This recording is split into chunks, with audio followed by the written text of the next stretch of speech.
인터넷 설교에 대해서 제가 인터넷 설교를 이제 실시간으로 찍잖아요. 그리고 이제 올리게 되면은 저작권 침해가 있습니다 하고 딱 경고가 떠요. 저작권 침해가 있습니다. 그러면 아니 저작권이 어디서 잘못됐나 하고 이렇게 검색을 해보면 저작권 침해된 부분을 그 유튜브에서 딱 골라서 그 부분을 알려줘요. 그러면 그 부분을 해서 클릭해서 보면은 이게 대개 찬양 같은 거. 그리고 만약에 제가 여기 영상을 띄웠으면 그 영상이 캡처되면 그 영상이 저작권자가 있다고 해서 경고가 들어옵니다. 찬송가 248장을 불러도요 저작권 경고가 들어와요.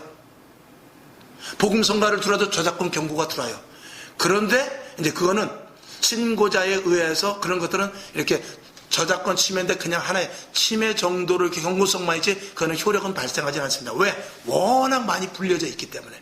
그러나 경고는 들어옵니다. 제가 왜 그 말씀을 드리냐면 지금 이 설교를 찍잖아요. 이 설교를 찍고 지금 계속 업로드 되는데 우리 교회뿐만이 아니라 세계 65억의 모든 인구들이 인터넷을 다 한다고 쳤을 때 또 교회마다 했을 때 이걸 다 업로드 구글에다 시켜요. 유튜브에다 이 시킬 때 계속 업로드 되면서 슈퍼컴퓨터가 저거를 다 모니터링 하면서 올리는 거예요.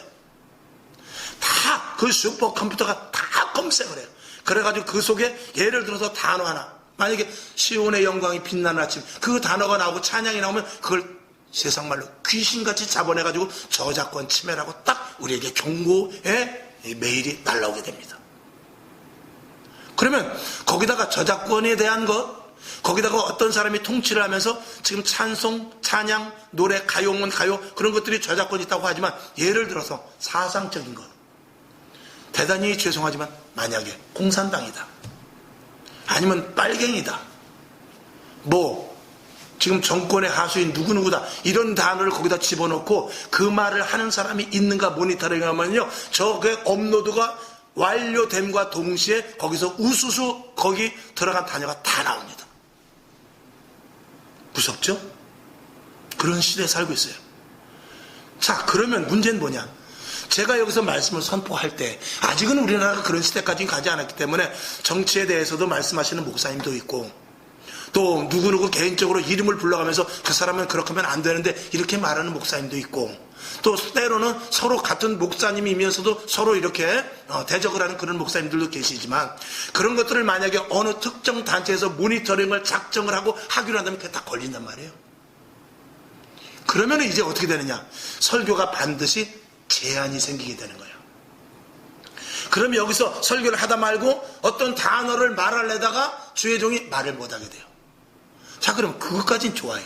그런데 사상이 불순해지면서 예를 들어서 예수 외에는 구원이 없습니다 라고 외쳐서 그것이 차별금지법이 통과됨으로 말미암아서 그것이 모니터링 돼서 걸린다 그러면은 그 설교 속에서 그거를 찾아내서 그 목사님을 호출시켜서 경찰서로 데려가서 당신이 분명 목사님이 분명히 예수 외에는 구원이 없고 예수 안 믿으면 지옥 간다고 험한 말을 하셨습니까? 예 했습니다. 아니면 글쎄요 난 그렇게 강도 있게 얘기 안 했는데요 안 했어요 그러면서 그 장면을 딱 캡처를 보여줍니다. 그러면 어떻게 되느냐 결국은 목회자들의 온라인 예배 속에서 설교가 지극히 제한되는 거예요. 그래서 온라인 예배는 안 된다는 거예요. 그래서 반드시 성전에 와서 대면해 가면서 예배를 드려야 돼요. 온라인 예배는 그런 엄청난 피해와 결국은 사실을 올가매는 그런 데 있는데 대한민국 교회가 제일 먼저 온라인 교회를 선두로서 하고 그냥 굴복을 해버리고 이랬으니 이게 스스로 자승자박한 꼴이 된 것입니다. 왜 자꾸 온라인 예배를 강조하는지 아셨죠? 공무원들이 여기 와서 제일 먼저 묻는 것이 무엇인지 알아요? 실시간 합니까? 이걸 물어보는 거예요.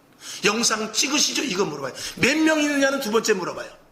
제일 먼저 물어보는 게 뭐냐? 실시간으로 영상 찍죠? 그리고 영상을 녹화하죠? 이걸 물어보는 거예요. 왜 그렇죠? 나중에 얼마든지 모니터링을 하겠다라는 의도예요. 이런 시대에 우리가 살고 있는 거예요. 그래서 제가 자꾸 대면 예배를 강조하는 겁니다. 한 명이 됐든지 두 명이 됐든지 모이고 국가에서 예를 들어 10%만 모여라. 그러면 10% 모여서 10번을 드리더라도 대면 예배를 드리자는 거예요. 그래야 온전한 복음을 전하기 때문에 그까짓 거 사상은 말 안 해도 돼요. 뭐 대통령이 어떻고 총리가 어떻고 옛날에 대통령이 잘못했고 이런 거 얘기 안 하고 복음만 순수한 복음만 전하한다 할지라도 정권 자체가 바꿔지면 자칫되면 순수한 복음을 전하는 데 있어서도 브레이크가 걸릴 수 있다 이 말입니다. 이게 무서운 거래요. 그렇게 되면은 재단에서 말씀은 굉장히 축소되는 거예요. 엄청난 축소가 이루어지고 결국은 교회 가치가 떨어져 버리게 되고 하나님의 역사는 일어나지 않으며 마귀가 소굴이 되는 그런 교회가 될 수 있다. 디지털 시대가 무서운 것입니다.